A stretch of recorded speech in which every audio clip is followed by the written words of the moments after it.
Hello, Algebra students. Mr. Lawrence here, and this is take 2. The sound keeps messing up on me. Hopefully I've got it fixed. I don't know. I got a help ticket in.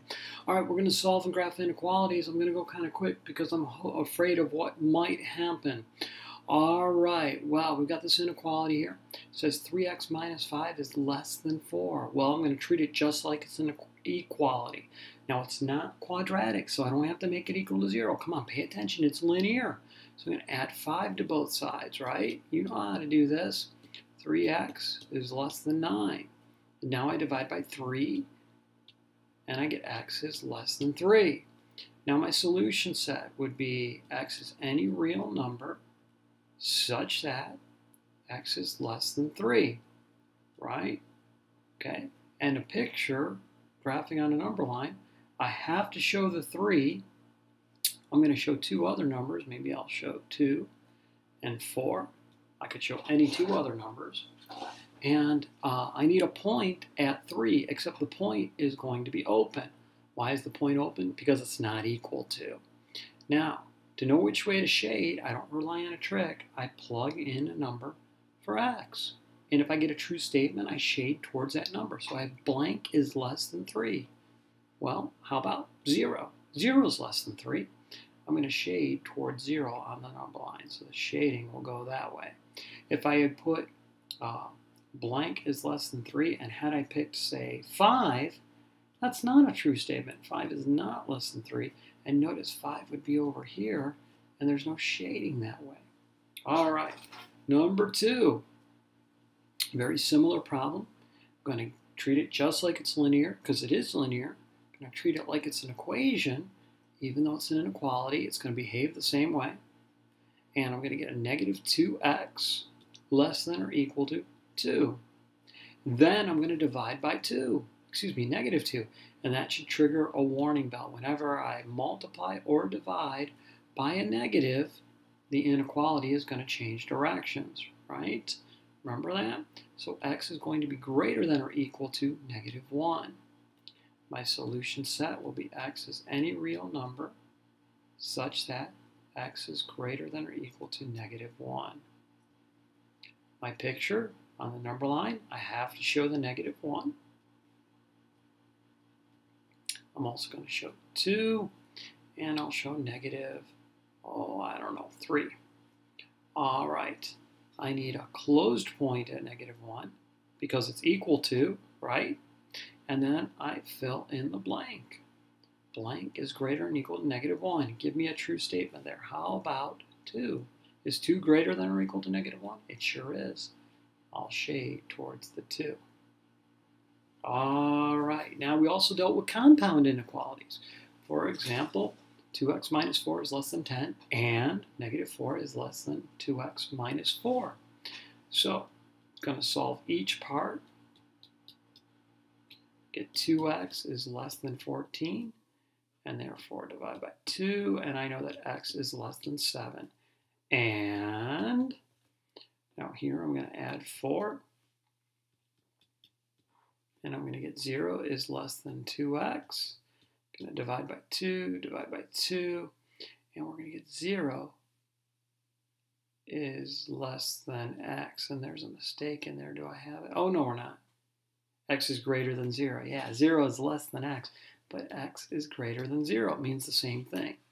My solution set would be x is any real number such that x is greater than 0 and x is less than 7, right? On a number line, I've got to show 0 and 7. They're going to be open points because it's not equal to.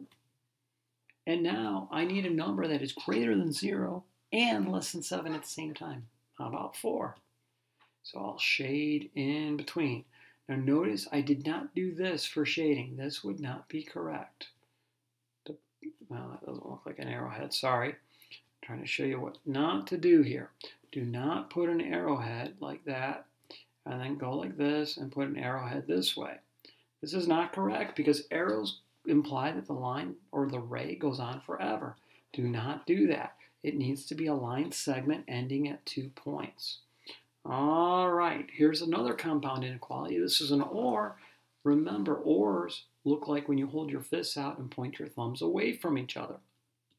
So we're going to add 1 to each side here. 3x is greater than 14.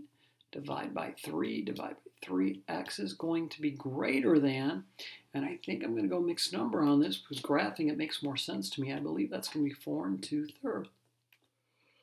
Or, excuse me, it's getting very late. I didn't want to leave this till tomorrow. I had a sound problem like I mentioned, and so I'm yawning. I apologize.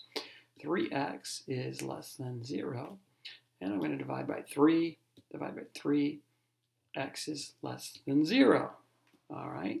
My solution set would be x is any real number such that x is greater than 4 2/3, or x is less than 0. Okay. On a number line, I get, gotta put 0, gotta put 4 2/3. They're open points. And I'm going to fill in the blank. X is greater than 4 2/3. Well, what are those numbers? How about 5? 5 is greater than 4 2/3. I'll shade to the right of that. But blank is less than 0. How about -2?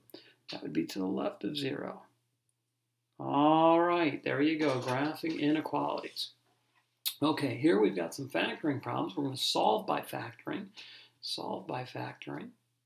Remember that for a quadratic or anything that's nonlinear, this one's not a quadratic, you're going to need to make sure it equals 0.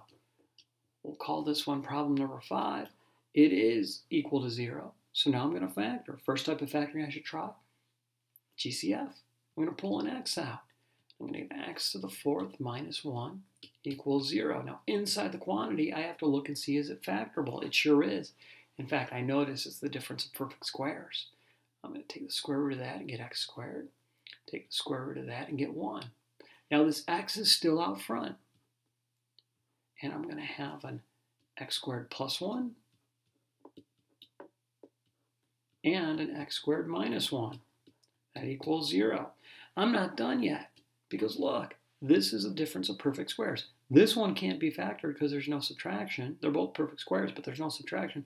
This one has x squared minus 1. So it is the difference of perfect squares. Square root is x, square root is 1. I've got the x. I've got the x squared plus 1. And then this has to break down into 2 separate quantities. An x plus 1 and an x minus 1. That equals 0. Now I'll have 4 equations to solve.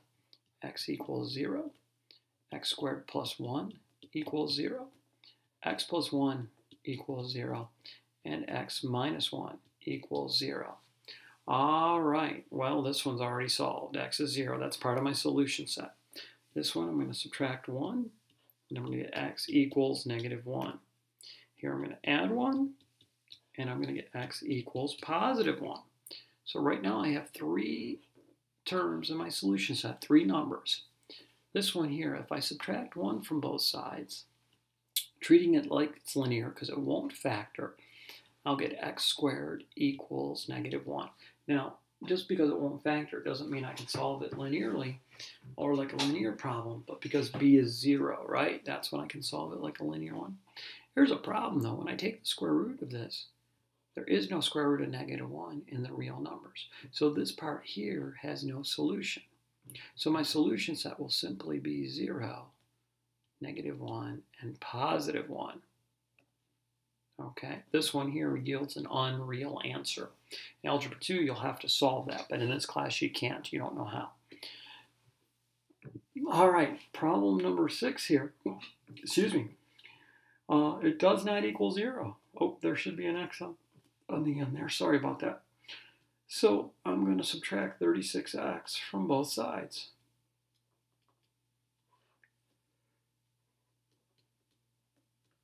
I'll get 3x cubed minus 3x squared minus 36x equal to 0.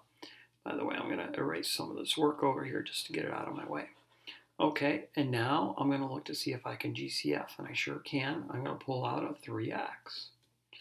I'll be left with an x squared minus x minus 12, and that'll equal 0.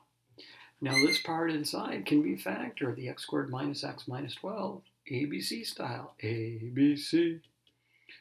Easy as 1, negative 12. All right, so I'm going to have 3x,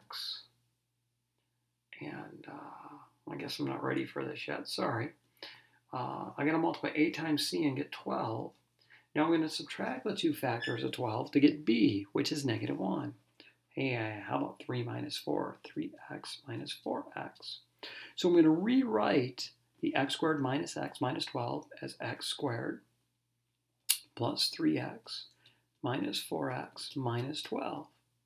And now I'm ready to group. I'm going to group these two. I'm going to group these two.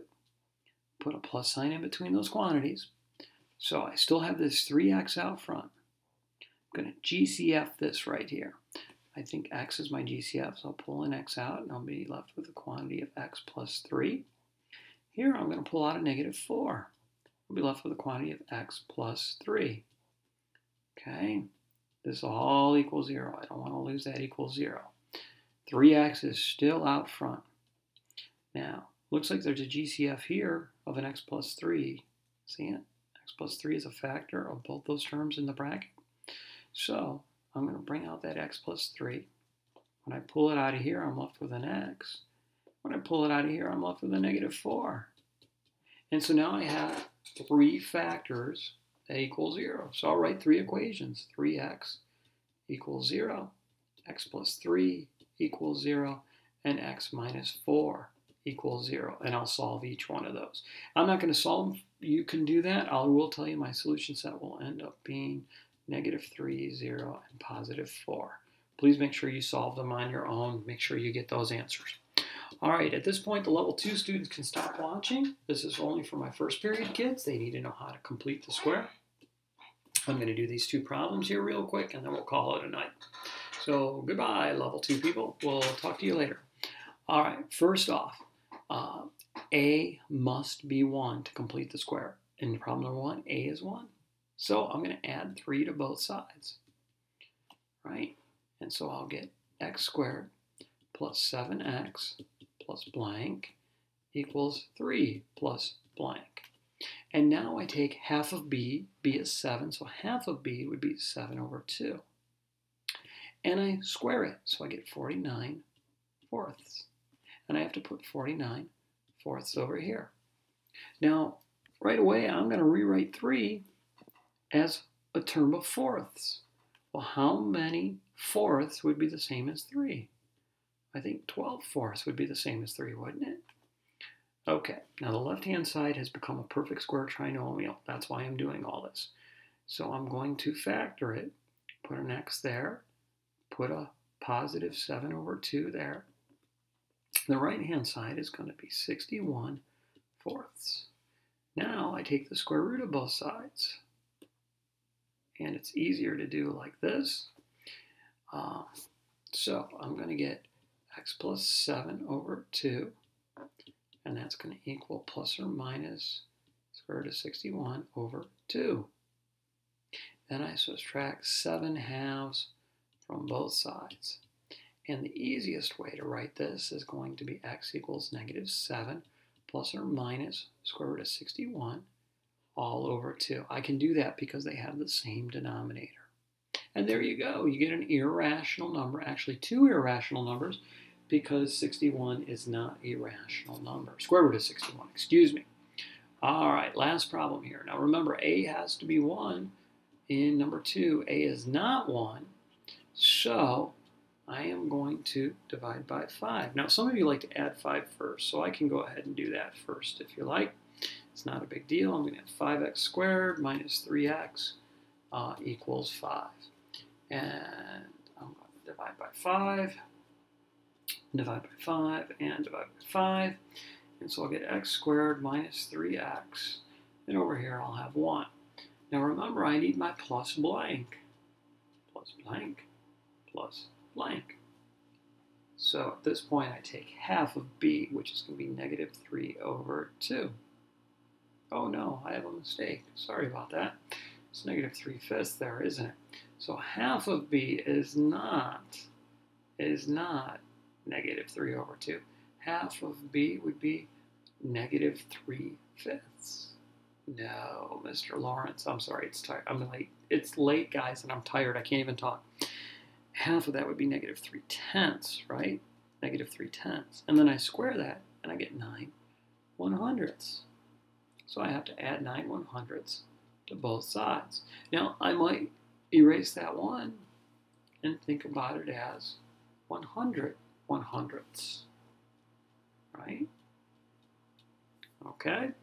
Now, the left-hand side is a perfect square trinomial. I'm going to get x, quantity squared, and the negative 3/10 is going in there. Okay. On the right-hand side, I'm going to get 109/100.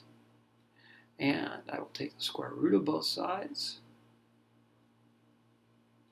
So, I will get x minus 3/10, and that's going to equal plus or minus square root of 109 over 10.